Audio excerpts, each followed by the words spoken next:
Hi YouTube, welcome to another edition of Horror Hands, and for this video I was going to go through all the horror films I have that start with the word blood. I alphabeticalised my collection and I've noticed that blood is a very prominent word with the films that I have. There's other ones as well. House was quite popular, Zombie's quite a popular one, but the most popular titled film that I have is Blood. So I thought I'd go through them. This will probably be a two-part video because I do have a lot of titles, but I was just going to go through and let you know what I've got and give you recommendations on the good ones and let you know which ones aren't so good. So when we can start, the first one is Blood and Black Lace, Mario Bava's Giallo slasher type film.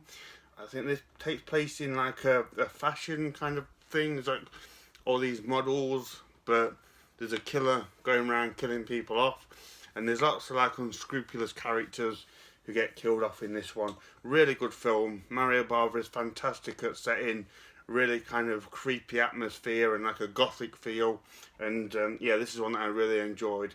Cameron Mitchell's in this as well, and I always enjoy him in things, so yeah, this is one I'd really recommend. Blood and Black Lace. Next one is Blood and Chocolate. This is an interesting film. This is about a girl. She's a werewolf from like a werewolf family, and she falls in love with just a regular guy, and that's kind of the story around it. But a werewolf family obviously don't want her to mix with non-werewolf people, if you will. It's a film that initially I thought had a really original concept. It then kind of dawned on me that it's just a werewolf version of Romeo and Juliet, but not that that's a bad thing. It's a really cool premise, and like I say, a movie that I really enjoyed, so another one that I would recommend. Next up is Blood and Sex Nightmare, one of the worst films I've got in my collection. Terrible film. I saw a review of this a long time ago which made me smile, and it said hardly any blood and even less sex, which I think is a great way to sum up this film. Just a really boring film, absolutely terrible. I do actually see it go for quite a lot of money online, so please don't pay too much for this one, guys. It really is not worth it. Really bad film. Yeah, not recommended.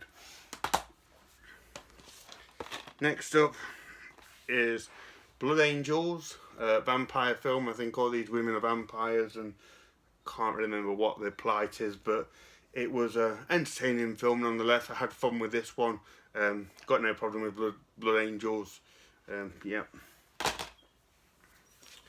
Next up is Bloodbath from Arrow Video. Don't remember this one too much.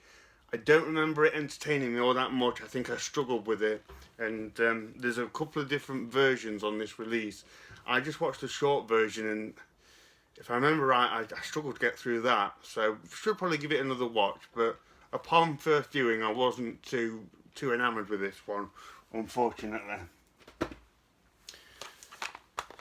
Next up is another movie called Bloodbath from the 70s.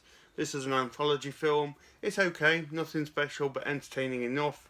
Doris Roberts is in this, who was the mum slash grandma in Everyone Loves Raymond. Pretty much looks the same in this, to be honest, but interesting to see her in something different. So yeah, not too bad. Next up is Blood Beach, which is a film I really enjoy. Slow burner, but it has a great atmosphere. This is just a bootleg because there's hardly any official releases out there.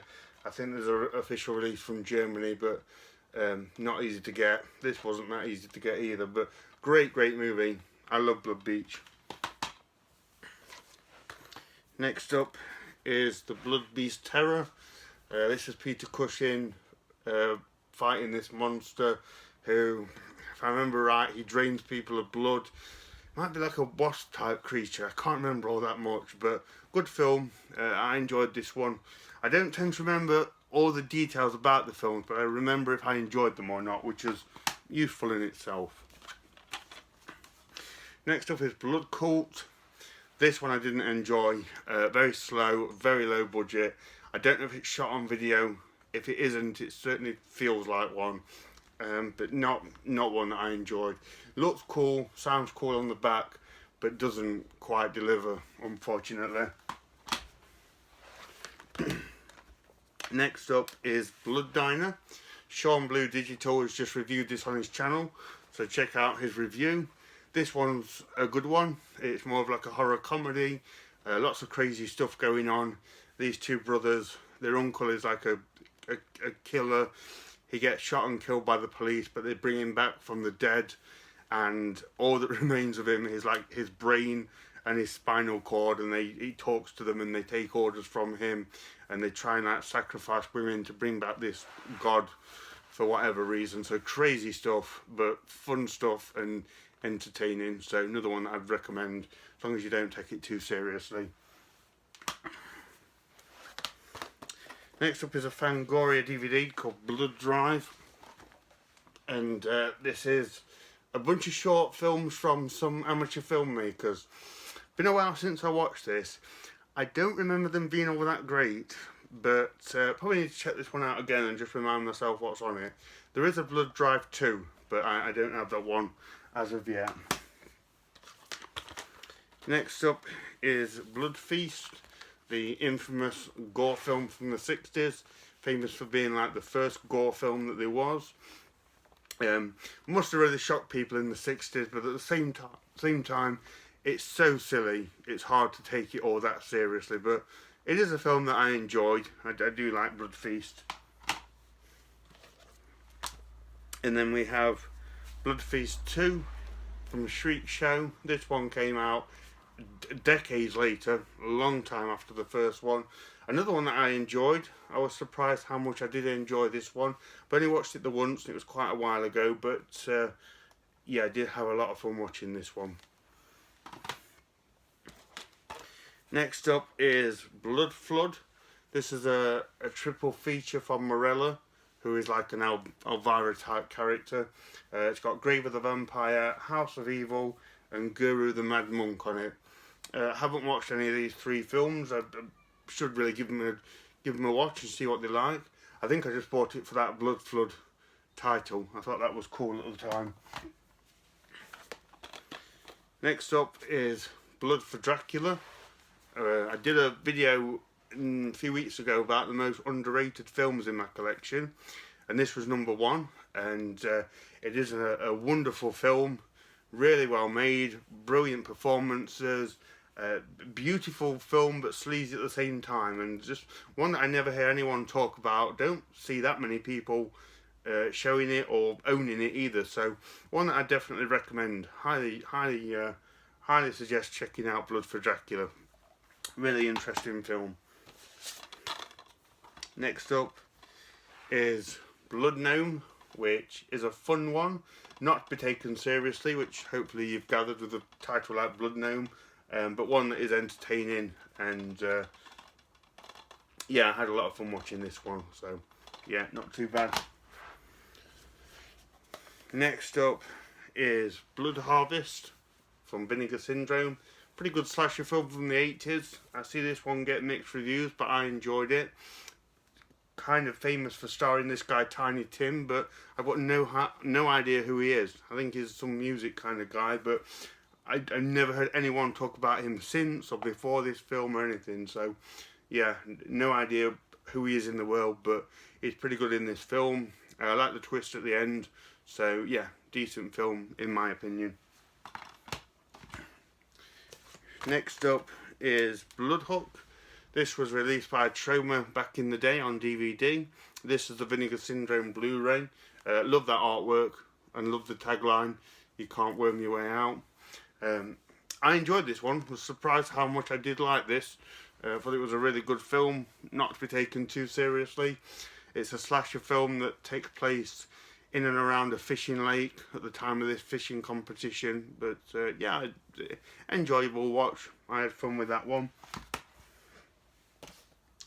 Next up is the Blood Island collection. the low budget films made in the Philippines by, I think, Eddie Romero. I think he was responsible for all of these. So you've got Terror is a Man, Brides of Blood, Mad Doctor of Blood Island, and Beasts of Blood. I think Terror is a Man takes place in the 50s, the rest are in the 70s.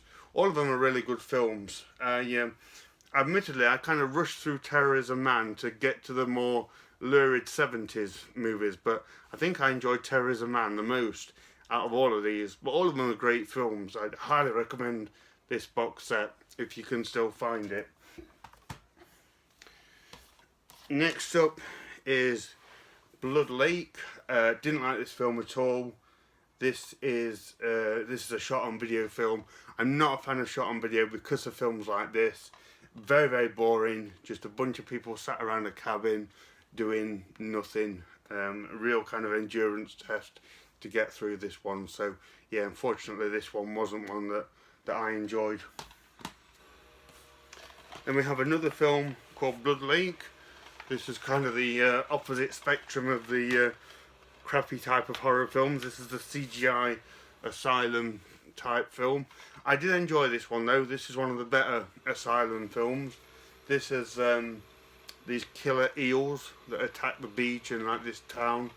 Christopher Lloyd's in this one. So yeah, one that I did enjoy this one. This one was alright.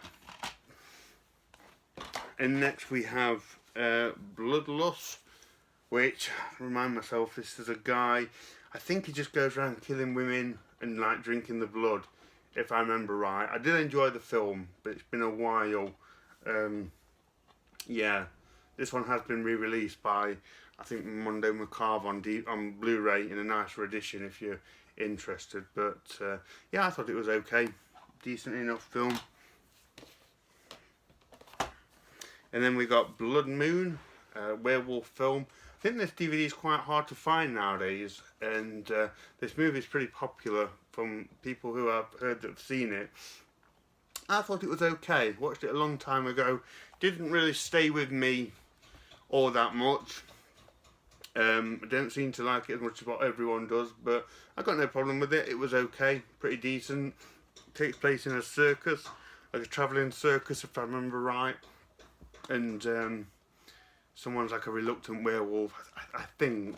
But yeah, so I don't remember this one enough to really talk about it that much, to be honest. And then we have Blood Night, The Legend of Mary Hatchet. I really like this film, slasher film. These teenagers have this like house party and then start to get killed off. I thought it was really good. I thought it was really entertaining. So yeah, can recommend that one. So I'm going to stop the video here, guys. That was part 1. I'll get into the rest of them for part 2. Thank you for watching that. Let me know if there's any in particular that you like, any that you don't like, and give me some recommendations of other blood titles that I should pick up. That would be great. So thank you very much for watching that, and I'll catch you in part 2.